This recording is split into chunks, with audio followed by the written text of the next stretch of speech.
Mais pose la question alors, pose la question comme tu le sens, ça m'intéresse vraiment moi.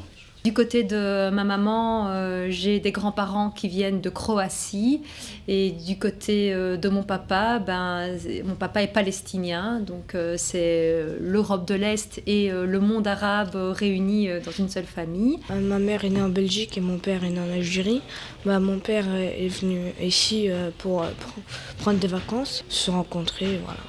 Moi, je suis né ici, de toute façon. Je suis né pas dans un milieu d'immigrés, plutôt un milieu traditionnellement belge, on peut dire comme ça. Je suis le fils d'un immigré, le petit-fils d'un immigré qui a dû quitter son pays natal, l'Italie, pour venir travailler dans les carrières de pierre en Belgique où il n'y avait plus beaucoup de main-d'œuvre dans l'après-guerre. Moi, je n'ai pas pris le bateau ou d'autres galères comme ça, non. Moi, je suis venu en avion. Ouais. Parce que mon père, il a immigré avant moi. Il était en Belgique, il a connu d'autres trucs. Il a pris le bateau, lui, tout ça. Il a dormi dans la rue. Ouais, c'était la galère. Moi, je suis italienne, d'origine italienne. Et ils disent tous que les Italiens mangent tout le temps des pizzas et des pâtes et tout.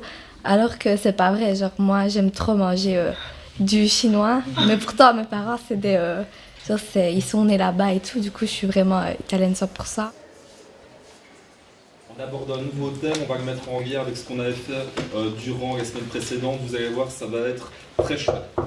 Oui, entrez.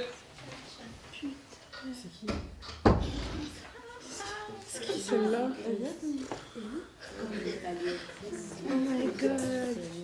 Bonjour. Oh là là. Tu vas bien? Elle a plus de boutons que ma calculatrice. Petit gars, s'il vous plaît, pas de commentaires. Donc, je vous présente une nouvelle élève qui va intégrer votre classe dès aujourd'hui. Elle s'appelle Myriam, si je ne me trompe pas, c'est bien ça, oui? Tu t'appelles Myriam? Ouais. Oh là là. Et tes cheveux, frère, il a fait discuter avec sa coiffeuse. Je compte vraiment sur vous ici pour lui faire le meilleur accueil. Frère, t'as vu ses lunettes? On dirait les taper dans une poubelle. Myriam, dis-moi, tu viens d'où? Tu parles français? Oui. Ce serait pas facile pour vous, s'il vous plaît, ici. Donc là, faites un petit peu un effort. Alors, d'où est-ce que tu viens, Myriam? Encore une immigrée. T'as quel français? Je ne me trompe pas, Myriam vient d'Italie. Voilà. Donc je compte vraiment. Et le pain. Alors vous allez voir ici que les idées que vous avez ne sont certainement pas toujours vraies. Ok, ça va. Elle Elle ne comprend pas les gens, elle va pas faire un problème.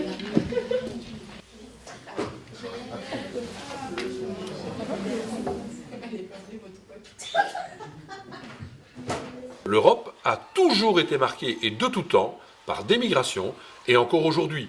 Et donc aujourd'hui, au Parlement européen, on en parle assez souvent, parce que il y a parfois effectivement des problèmes, notamment dans l'Europe centrale, mais aussi parce que, comme la devise européenne s'est unie dans la diversité, on se rend compte que nos sociétés doivent être ouvertes, et elles le sont pour la plupart, plus certaines que d'autres, en fonction de notre histoire en Europe.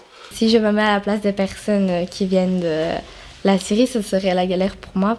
Car déjà, j'ai chaud en anglais. Alors imaginez eux qui sont de là pour parler français, comprendre. Surtout qu'ils n'ont pas la même culture. Mon père, quand il est venu s'installer, il a déjà trouvé un travail. Donc il était déjà installé. Quand moi je suis arrivé, il avait une maison, tout ça. Donc moi, j'ai pas eu à connaître la galère. La plupart du temps, il dit que c'était dur, bien sûr. Et ce qui revient souvent, c'est la manière dont on l'a traité. Il n'a pas senti qu'il était bien accueilli, qu'il était le bienvenu en Belgique.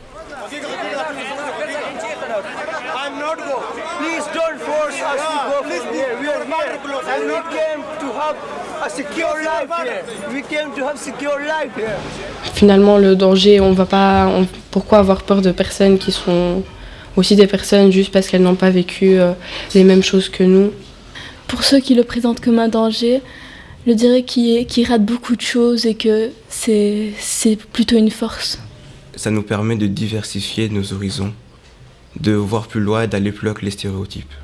Il y a toujours eu la même peur et les mêmes craintes qui malheureusement traversent les générations. Et j'espère qu'un jour ça pourra cesser et qu'on pourra tous se rendre compte que finalement, la plupart du temps, c'est des fausses idées qu'on se fait, que si on prend la peine d'aller vers l'autre et de le connaître, on en ressortira, je pense, très enrichi. Puis je viens d'arrêter depuis peu d'être journaliste et maintenant je m'implique dans certains projets de société, on va dire ça comme ça. Et entre autres, avec ma femme Brigitte, nous recevons des réfugiés à la maison de manière régulière parce qu'on trouve que c'est un petit peu notre devoir de citoyen. Voilà. Et on le fait et ça nous apporte beaucoup de satisfaction. Et puis finalement, c'est qui un migrant? C'est un être humain comme moi. Moi j'ai la chance de vivre confortablement ici en Belgique, dans un milieu, je le dis franchement, relativement privilégié. Donc, là, en face de moi, j'ai quelqu'un qui cherche un monde meilleur, qui a fui une guerre, qui a fui la misère économique et qui a envie d'aller ailleurs. Et nous sommes des pays, même si tout le monde ne l'est pas en Belgique, mais nous sommes des pays en Europe relativement riches quand même aussi. Et donc, je peux comprendre qu'ils arrivent chez nous.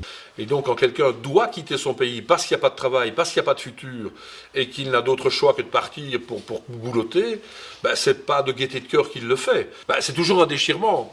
Et donc, j'ai beaucoup de respect pour ces personnes qui doivent quitter leur pays, choisir une difficulté pour se donner un futur, parce que leur pays est incapable de leur donner un futur.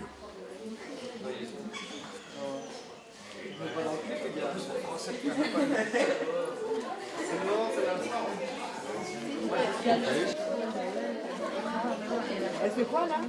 Non mais dégage. Non mais dégage, en fait, dégage.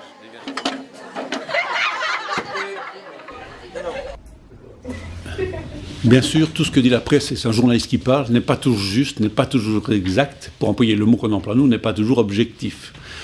La manière dont les médias parlent des migrants est variée. Alors tant qu'on est dans l'information exacte et pas l'information qui essaye de forcer une opinion, c'est-à-dire de dire vous devez penser ça, moi j'ai pas de problème avec ça, c'est intéressant qu'il y ait plusieurs avis. Parfois on va pas vraiment expliquer, on va pas au fond des choses et on sent très bien que certains médias cherchent simplement le sensationnalisme, à faire vendre, à plaire à leurs lecteurs, à plaire à leurs téléspectateurs. Et justement, ne laisse pas tous les points de vue s'affronter. Ça crée des amalgames et c'est pas très positif en termes de traitement de l'information.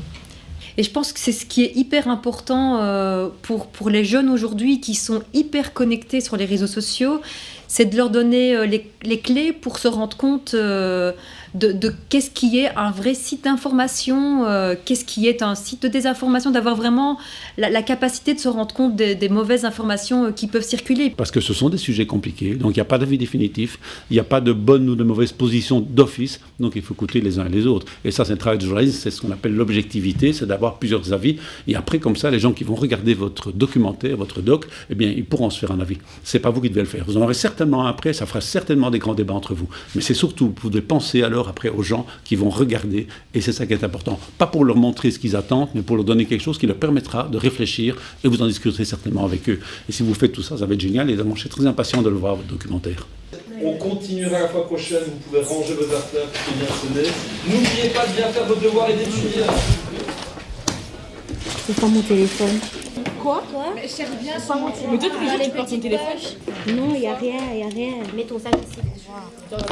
Elle, mais attends, je suis sûre que c'est l'autre immigré qui vient. Non, je suis sûre que c'est encore l'autre. Elle est nouvelle, elle vole déjà. Et toi? Elle parle pas le français. Pas sur Google Traduction, là. Tu comprends pas? Ouais, je comprends. Putain, de toute façon, on va aller la L'explosion a eu lieu il y a quelques minutes, en plein centre de Bruxelles, dans une rame de métro à la station Malbec. Alors quand on a vécu quelque chose comme nous l'avons vécu, c'est-à-dire avoir une fille qui, pour être clair, a été tuée par des terroristes, évidemment ça interpelle. Alors certains font effectivement le lien avec les migrants et quelqu'un nous a posé la question, mais vous avez eu votre fille qui a été tuée par des terroristes et vous recevez des migrants? Ça n'a rien à voir. Ça n'a absolument rien à voir. D'abord, ceux qui ont commis les attentats, pour la grande majorité, la quasi-totalité, ils étaient belges, comme vous et moi. Ça, c'est une première chose. Et deux, les migrants, je peux vous dire que moi, j'en ai pas peur. Ce ne sont pas des terroristes, absolument pas. Et je tiens vraiment à faire la différence. Ça n'a absolument rien à voir. Et donc, on s'y met dans une démarche plutôt de comprendre l'autre, à condition que l'autre fasse l'effort de me comprendre aussi. Et quand on fait ça, on avance. Si on a la haine, et on peut l'avoir, c'est normal à ce moment-là. Et je pense qu'il y a des parents qui l'ont eu, et je peux très bien comprendre. À un moment donné, il faut arriver à la dépasser et se dire, on va non pas tendre la main naïvement, hein. On n'est pas des bisounours, on n'est pas comme ça naïvement, tout le monde il est beau, tout le monde est gentil, c'est faux. On doit se comprendre. Et quand on se comprend, on va déjà beaucoup plus loin, et on a moins envie de se faire du mal à ce moment-là. Et après tout, tous ces gens qui sont ici, vivent en Belgique, ils ne sont pas des terroristes. Hein. Donc on doit apprendre à les connaître et ne pas mettre des murs entre nous. Et donc essayons tous, je dis bien tous, hein, parce qu'il faut une vie pour ça, mais essayons d'abandonner nos préjugés. Et alors, je vous assure qu'on avance, on fait des belles rencontres. Vraiment. Ça peut être des moments géniaux même.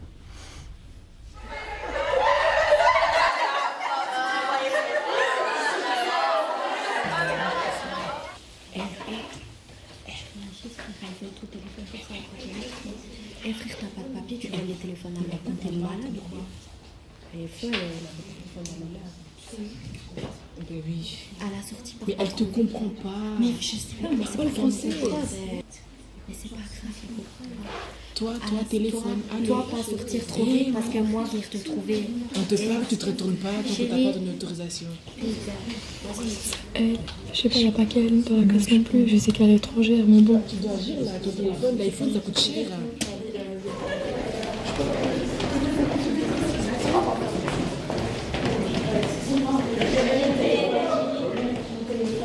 Vite, là, on n'a pas le temps. Vite, on n'a pas le temps. Téléphone, allô, tu connais? Mais c'est. Oh, mais je le mettais jamais là avant. C'est une blague. Non, mais t'es sérieux, je t'es t'ai dit quoi? Elle fait des fouilles bien. Elle m'a harcelée. Stop.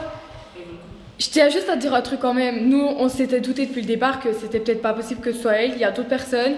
Dans ton cas, tu t'es trompé de poche. Simplement, t'as pas fait attention. La prochaine fois, à la place d'aller agresser la pauvre fille qui n'a rien fait visiblement, apprends quand même à réfléchir avant de parler. Réfléchis à tes stéréotypes et à tes préjugés. Après, on en reparlera un peu. La fille, elle a rien fait, elle te comprend même pas. Elle sait même pas ce que tu dis. Tu vas l'agresser, elle vient débarquer dans l'école. La fille, elle va se sentir comment après? C'est vrai, t'imagines si c'était nous? Ouais, moi, je m'aurais oui, si ça avait été nous, franchement, on n'aurait pas aimé, ça aurait pu être très bien quelqu'un d'autre de la classe. Ouais. Les filles sur la vitamine. Ouais, franchement, on va la vitamine venir manger avec nous. Tu veux manger avec nous? Tu veux? Oui. Oui? Allez, viens.